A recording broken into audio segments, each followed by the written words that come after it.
Good morning, students. In the series of lectures in the subject VLSI technology, today we are starting with Unit 2, and it is the first topic in Unit 2 is epitaxy. So, what is epitaxy? So, epitaxy basically is a term that is applied to a process, okay, that is used to grow a thin crystalline layer on a crystalline substrate. Okay, so we have a substrate in epitaxy. We have a substrate, and on this substrate, we grow a thin crystalline layer. Okay, so this process is known as epitaxy. Okay, so in this epitaxy process, substrate wafer, this is your substrate, it basically works as the seed crystal. Okay, now remember in CZO process, we were also growing single crystal silicon on a seed crystal. So how this epitaxy is different from that CZO process? Okay, so in CZO process, if you remember, the electronic grade silicon was melted. Okay, the melting point of silicon is around 1412 degrees centigrade. Okay, so the temperature in that CZO process was very high. But in this case, in case of epitaxy, okay, crystal can be grown below melting point. So this is the major difference between epitaxy and CZO process. Okay. Now, epitaxy basically is of two types. First one is homoepitaxy, and second one is heteroepitaxy. Okay. So, what is homoepitaxy? Homoepitaxy basically is if your substrate and the deposited layer are of same material, that is silicon. If this deposited layer is of silicon and substrate is also of silicon, okay, then this is called homoepitaxy. Now silicon can be n type or p type. This can be n type or p type. That is a different thing, but the material should be same. So in this case, this type of epitaxy is known as homoepitaxy. Okay. Now what is heteroepitaxy? Heteroepitaxy is basically if the layer and substrate are of different materials, then this process is known as heteroepitaxy. Okay. Suppose if the substrate is of gallium arsenide and you are depositing a silicon layer onto that substrate, then it is known as heteroepitaxy. Okay. But the condition here in case of heteroepitaxy is that the structure of the crystal should be same. Okay. The crystal structure should be same. Now, what are the types of epitaxy depending upon the processes? Okay, so these are the types of epitaxy. One is called MBE, that is molecular beam epitaxy. Next is vapor phase epitaxy, and last one is liquid phase epitaxy. Okay, so we will discuss these two epitaxies in details. So in this particular lecture, I will discuss molecular beam epitaxy. In the next lecture, I will discuss vapor phase epitaxy. And liquid phase epitaxy is basically uh, beyond the scope of this syllabus. Okay, so we will not discuss liquid phase epitaxy. Okay, so for introduction point of view, I can say that liquid phase epitaxy is used to grow compound semiconductors basically. Okay, so let us start our discussion on molecular beam epitaxy. Okay, so remember that epitaxy is nothing but a process of growing a layer onto a substrate. Okay, now what is molecular beam epitaxy? So molecular beam epitaxy is a non-CVD process. Non-CVD means chemical vapor deposition. Okay. In basically CVD, in CVD, what happens is chemical reactions takes place onto the substrate. Okay, and in the result of those chemical reactions, uh, whatever desired layer you want onto the substrate, that is deposited, but it is deposited through chemical reactions. Okay, that's why this is called chemical vapor deposition. Okay, so in molecular beam epitaxy, no chemical reactions are involved. This is the first point. In molecular beam epitaxy, no chemical reactions are involved. That's why this is very much different from this CVD process that we will discuss in next lecture. Okay. Now, one main disadvantage of this molecular beam epitaxy process is that it is very expensive process. Okay, but if we sacrifice some money onto this molecular beam epitaxy, then we will get lot of advantages. So what are those advantages? Okay, so first advantage is that in molecular beam epitaxy there is a low temperature processing. Okay, low temperature processing. So due to this low temperature processing, what happens, there is a effect called auto doping. That auto doping defect is minimized. What is this auto doping effect? We will discuss in next lecture. Okay, so auto doping effect, for the sake of this time, you can remember that auto doping uh, effect is minimized. Okay, when we use molecular beam epitaxy. Okay, so for starting, let me just give you some slight this introduction of auto-doping. What is this auto-doping effect? Now suppose we have this substrate and this is the layer that is grown using epitaxy. Okay, suppose I want to grow a n-type layer here. I want to grow n-type layer. Okay, so now before actually this layer is grown, due to the temperature and due to the concentration gradients between substrate and your layer, it is the possibility that some electrons may diffuse from substrate to this layer before actually epitaxy process has been started. This is called autodoping. Okay, so what will happen if autodoping occurs? So suppose if you want the concentration of electrons, or you can say the donor atom concentration in the deposited layer to be 10 raised to the power, let's say 17. Okay, now due to this auto doping effect, as these donor atoms are deposited onto the layer, this concentration may change. Okay, this will change, so we will not have precise doping. Okay, due to this auto-doping effect. So in case of molecular beam epitaxy, auto-doping effect is minimized because low temperature processing is done in molecular beam epitaxy. Okay, so this is the first advantage of molecular beam epitaxy. Now, what is second advantage? Second advantage is that due to this auto-doping is minimized and certain control processing, we can precisely control the doping in the deposited layer.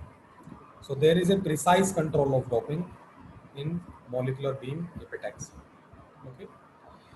Again, growth rate of the layer that is grown on the substrate, that can be also precisely controlled. Okay. So what is that precision? So this is the precision, and you can see that this precision is very much high.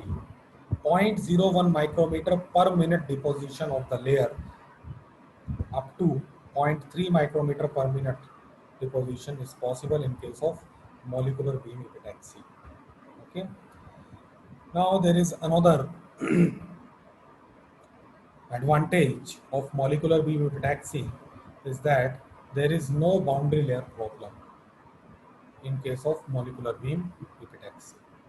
Okay, so these are the certain advantages, and there is only one disadvantage, that it is a expensive process. Okay, now this is the semantic diagram of a molecular beam epitaxy. In actual, the diagram or the apparatus for a molecular beam epitaxy is much more complex, but for the sake of understanding, I have shown you this simplest diagram, schematic diagram, okay, by which we can explain molecular beam epitaxy. So here you can see that we have this, as you can see here, that this is your substrate holder. This is your substrate holder. As you can see, this is your substrate holder on which substrate is placed. Here is that substrate that is being placed here. Okay, so here we have a substrate, and this is supported by the substrate holder. Now we have heat shielding here. Here is a heat shield. Okay, we have heater here. Okay, this is the heater, and we have thermocouple here. Okay, this is the thermocouple which is used to measure the temperature. Okay, now by this heater the substrate is heated, okay, up to 400 degrees centigrade, not up to the melting point of silicon. Okay, remember that in MBE is a low temperature processing technique. Okay, so we want to deposit our layer on this substrate. Okay, now how it is done? Now for that we have a silicon source. Okay, for that we have a silicon source. So here is the source of silicon, and with the help of electron gun, and by changing the projection, these silicon atoms will be targeted to this beam. So this you can see this portion.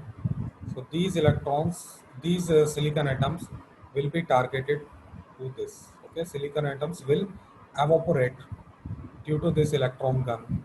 Okay, from this silicon source. So MBE is basically a evaporation process. What is done in MBE? Evaporation takes place. Okay, so silicon atoms are going here. Suppose if we want uh, some dopants also here. So for dopants case, we have these effusion cells. Okay, we have these effusion cells. So in this effusion cell, we have heaters. Okay, and in here we have some dopants, and again by heating this, okay, by heating this, these dopants will also evaporate and they will follow this beam. Okay, now we have shutter here. These shutters are controlled by microprocessor. Okay, and as per the requirement or the thickness of the layer that you require to deposit on the substrate, these can be controlled. Okay, so this is the mixture that is deposited on this. Okay, here is the viewport from where you can see the whole process. Okay, if you don't want to use this electron gun, you can also use this ionization gauge. Okay, so this is the another method by which you can evaporate these silicon sources. Okay, this is again your mass spectrometer. Okay, so this is the main process by which MB is done. Now, basic process is whatever layer you want to deposit on the substrate, you need to evaporate that. So we are evaporating these onto the substrate. Okay. Now, one very important thing is that MBE process is done in a highly vacuum conditions. There should be a very high pressure. Okay, a vacuum condition, very strong vacuum condition should be there in the MBE chamber. Okay, so for that we use molecular pump and sublimation pump. Okay, so two pumps we are using here, titanium sublimation pump and turbomolecular pump. So both these, if both these pumps work together, then we will have a very high pressure inside this chamber. Okay, so in fact this is the major difficulty in case of MBE, to maintain such a large pressure. Okay, such a small pressure, I'm sorry, such a small pressure. Okay, so we need to create the vacuum over here. Okay, so in MBE process we are basically reducing the pressure up to very much extent, and in the range 10 raised to the power minus 8 to 10 raised to the power minus 10 torr pressure. So this much small pressure, okay, is maintained in MBE chamber with the help of these two pumps. Okay, so ultra high vacuum conditions are created in MBE. Okay, pressure is very low. Now to attain these values, these combination of forms are used. Okay, now silicon is evaporated in the conical shape. As you can see, with the help of electron gun, silicon is deposited in the form of conical shape. Here you can see this. Okay, this is the conical shape. Okay, so this process we have studied. Okay, now this process is very simple. Electron beam is focused on silicon source. Silicon is evaporated in conical shape as shown in the figure. Now to introduce dopant, diffusion cells are used. Diffusion cell contains dopants. Cell is heated, dopant is evaporated. So basic process is basically evaporation. Okay. So shutters are basically used to control layer thickness and amount. Okay. So shutters are controlled by microprocessors. Okay. Now, what is the mean free path of atom? So mean free path of atom is defined by this formula, 5 10 to the power minus 3 upon P centimeter. Okay, so at a pressure of 10 raised to the power minus 9 torr, what is the mean free path? There you can see 5 into 10 raised to the power 6. This much large free path is obtained. Okay, so conventional temperature range for molecular beam epitaxy is around 400 to 800 degree centigrade. Now there is one another issue is that before we want to deposit a layer onto the substrate can be containing the contaminations, certain defects can be there on the substrate. Okay, so without cleaning that substrate surface, if we deposit the layer by using any epitaxy scheme, then we will not get the desired results, and the device which we are fabricating may be degraded. Okay, so what is done before epitaxial growth? We use in situ cleaning. Okay, in situ cleaning is basically called on-site cleaning. Okay, so in the MBE chamber itself, we clean this substrate wafer. Okay, in the MBE chamber itself, we clean this substrate. We do not put it out from the MB chamber and clean and again putting this here. We do not do this. That's why this is called in situ cleaning. In position cleaning or on site cleaning, this is called. Okay. So this is done in two ways. Okay. So how it is done? So we first bake the substrate to the temperature 1000 to 1250 degrees centigrade for up to 30 minutes. Okay. So what is done by doing this? Whatever oxides are there on the substrate, this is your substrate. So in CZ process, oxides are there in the substrate. So if we heat this substrate up to this temperature for 30 minutes, these native oxides are decomposed. Okay, and other uh, species, unwanted species, are also evaporated from this. Okay, another method is that we can use a low energy beam of inert gas, okay, to sputter clean the surface. Okay, a short anneal and 800 to 900 degrees centigrade is also used to reorder the surface. Okay, so this is done before the epitaxial growth.